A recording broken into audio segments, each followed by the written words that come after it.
శివ నీదు మహిమ ఎన్నటికీ తెలియదాయే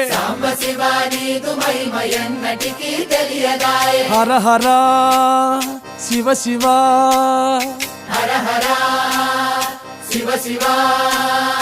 గంగా జలము తెచ్చి నీకు అభిషేకము సేతునంటే మరి గంగా జలమున సేప కప్పల ఎంగిలంటున్నావు శంభో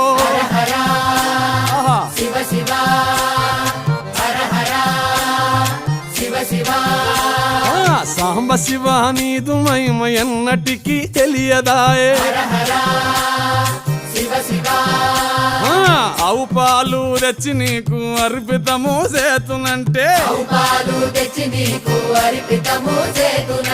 ఆవు పాలన లేక దూడల ఎంగిలంటున్నావు శంభో గట్టిగా